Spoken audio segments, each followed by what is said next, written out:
Benghazi, classified emails, hundreds of millions of dollars coming into the Clinton Foundation, much of it while she was Secretary of State. Was it a pay to play? How much of the money in the Clinton Foundation actually goes to charities? These are just a handful of the questions that no one in the national press that I know of has pressed Hillary on, with the exception of Lowry, the man who got in such a hubbub over pressing her a little bit on her emails. Now, the reason I bring this up is because the New York Times, the Washington Post, major networks, George Stephanopoulos at ABC, he is not a good man. He's not an ethical man. These are people who are going after the media. They're actually feeding frenzy on the media, trying to whip up a sense in the media that they have a moral obligation to go after Trump, to no longer just report the news, but to try and defeat Trump. Now, this is comical. What do you think that they've been doing? Maybe now they're going to take away some of the subtlety. Maybe now they're going to take away some of the nuance. But they have been out to get Trump from the beginning, to mock him, to marginalize him, and they have been wrong over and over and over again, saying that Trump will never be the nominee, and oh look, he is the nominee. Saying that Hillary is going to blow Trump out in the general election, and oh look, now it's a dead even race, and Trump is actually winning in the Rasmussen poll and in the Los Angeles Times poll. And last night I watched CNN, and one of the commentators said, if the election were held today, if Donald Trump carried Colorado, which is in a dead heat right now, he'd be the next president. All right? So I'm going to come back to Hillary in a minute, but I want to use this moment for your sake. We do this television show not just to bring you news. You can get the news anywhere. The issue is to mobilize you, to embolden you, to encourage you to speak the truth, even when the truth is unpopular, to be a herald for justice and righteousness. All right? What have I told you about the national polls? If you're a regular viewer, what have I told you? They are meaningless. And up until very recently, the media have been touting the national polls as a means of voter suppression and a way to have people be demoralized and not give Trump money. All right? Well, guess what? It didn't work. The polls that matter are Ohio, Florida, North Carolina, right? Pennsylvania is now in play. I read this morning that it's a dead heat in Pennsylvania, Colorado. These are the states that matter.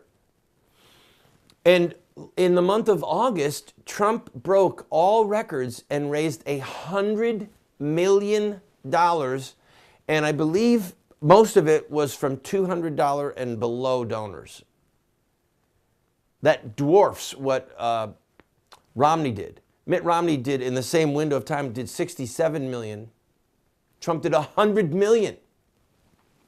So the idea that Hillary is going to have all this money and Donald Trump isn't, that's now gone. See, the narrative is all messed up with these media people. So they're starting to get into a maniacal, frantic panic. But hear me on this, okay?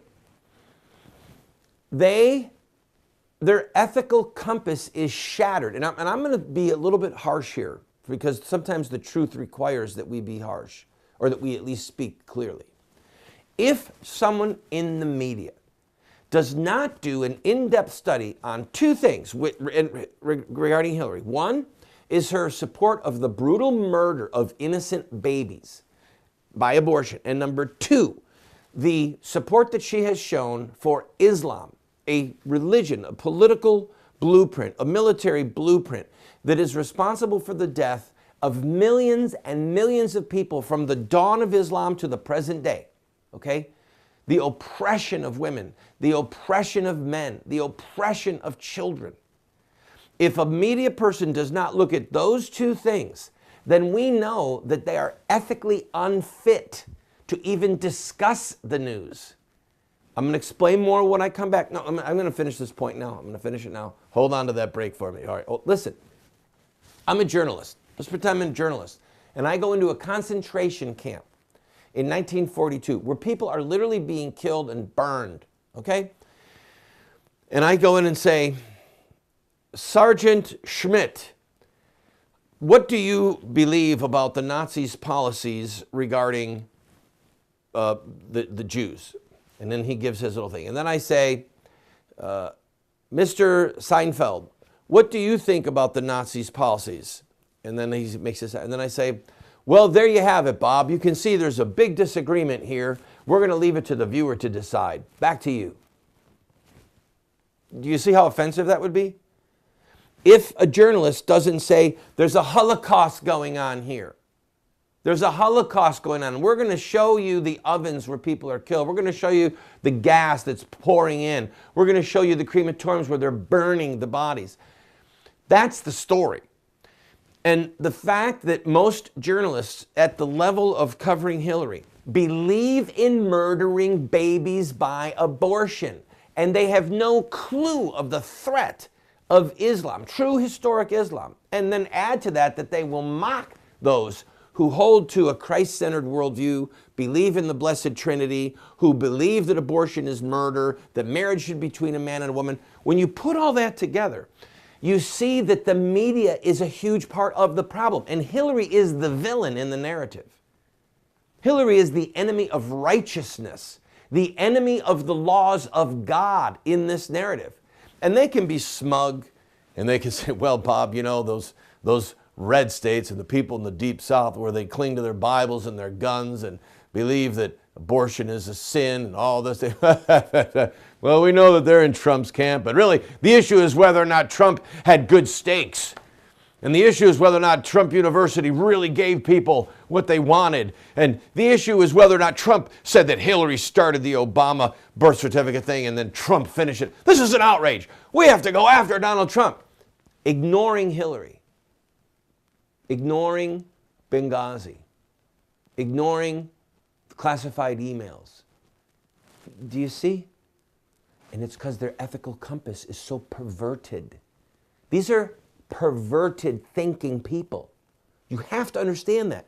And the problem is that somebody who's a female with big cleavage, big personality, and really great makeup, or a man who's a sharp dresser and he's articulate and he can string a bunch of words together in a cohesive manner that makes him appear really intelligent, that we somehow think, oh, they must have a good brain or they must be fair-minded. No. Doesn't matter how good they look, doesn't matter how articulate they are, doesn't matter how nice their wardrobe is, it doesn't matter how great their makeup is. If they're wrong on these issues, they are ethically unqualified to cover this election cycle. But worse than that, they're going to be perverted in what they want to see as the outcome. They too are the villain in the story. And it's our job to say the truth, see it and say it. It's not enough to just see the truth. You have to have the courage to say the truth and to help defeat this woman, this Jezebel, if I could use a biblical allusion. For those of you who don't know the story of Ahab and Jezebel, I invite you to go read it. I'm going to take a break. Will I regret calling her a Jezebel? I don't think so. My ethical compass is pretty true on this one. Eat your heart out, George Stephanopoulos.